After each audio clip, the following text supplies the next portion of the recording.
Is NASCAR destroying short track racing? That's the question many fans are asking.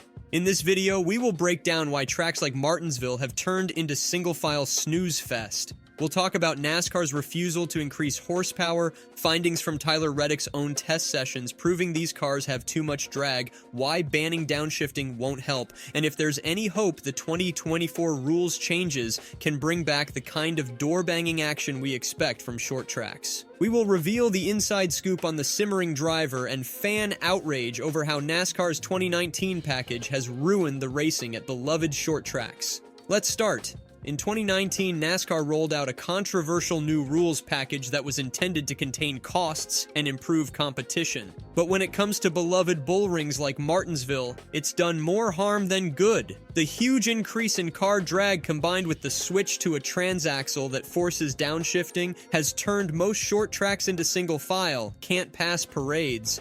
It's a far cry from what race fans expect when we go to our favorite short track venues. So, why does NASCAR stick with these unpopular rules that have clearly damaged the on-track product? Well, they claim increasing horsepower is just too expensive for teams. They've reduced HP from 900 down to as low as 550 between 2015 and 2021. All in the name of cost savings. But many drivers aren't buying the expense argument and have called on NASCAR for years now to just test increasing horsepower. Of course, NASCAR says that is also too expensive to bother experimenting with. The one thing that most of the drivers agree over is a horsepower increase. As best articulated by senior racer and third-year team owner Denny Hamlin over the weekend at Martinsville, Hamlin said, "I think the easiest lever, and I don't know for sure why we haven't done it, because, I think Doug Yates mentioned it, is we can go to 750 horsepower tomorrow. The parts and pieces won't change if we just open up the tapered spacer to 750 like we had year before last. I think that is the quickest thing, and then work on the gearing.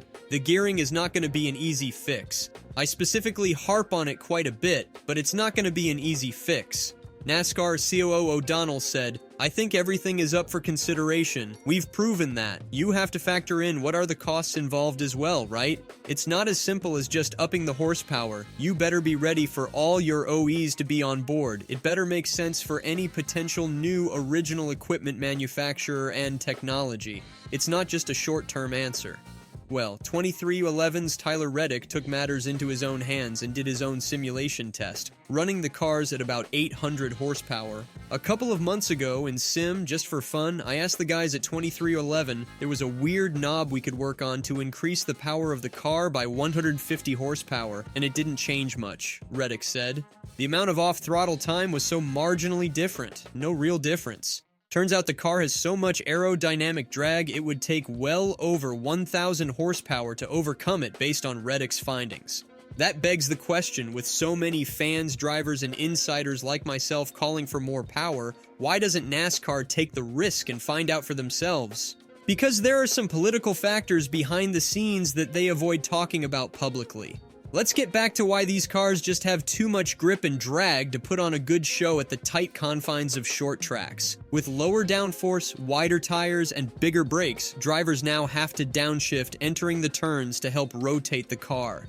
Banning downshifting has been kicked around by NASCAR, but all that would do is lower power even more. These underpowered beasts already struggle for drive off the corner. Take away downshifting gears and these races would be parade laps. So is increased horsepower the obvious fix? In theory, yes, but Tyler Reddick's simulation backs up NASCAR's concerns. In the sim, an extra 100 to 150 horsepower, which is all the engines can likely reliably produce, made zero difference, Reddick said. "We apparently need well over 1,000 extra horses to offset the added drag and send these tanks sliding around the short tracks like the good old days." While that may not be in the cards, it doesn't let NASCAR off the hook for refusing to even bother testing more power. Well, it seems NASCAR fears upping power will favor the big money teams, who can optimize it. Remember, this 7th-generation car was supposed to level the playing field. More power means an advantage goes back to the big dogs. We have also heard rumbles that certain engine builders are thinking hard to keep horsepower limited for their own bottom lines. But we deserve to at least find out if more power can redeem short track racing. Don't we, race fans? Let's talk about potential fixes on the horizon.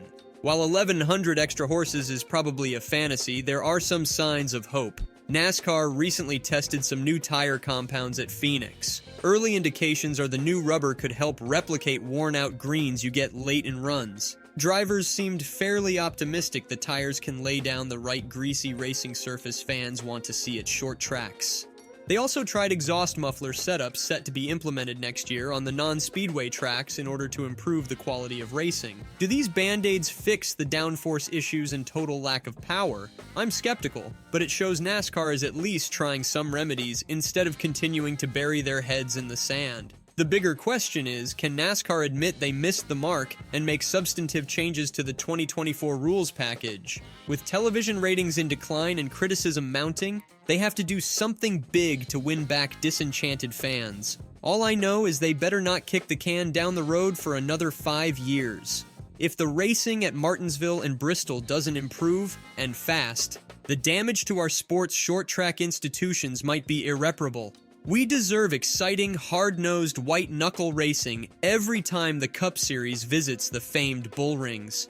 And if NASCAR won't take the necessary steps to allow drivers to put on a show, perhaps it's time for new leadership willing to take risks. That's going to do it for today's breakdown. I appreciate you all tuning in and caring enough about our sport to understand the complex dynamics at play here. Hopefully, having smart, reasoned dialogue will lead NASCAR down the right path.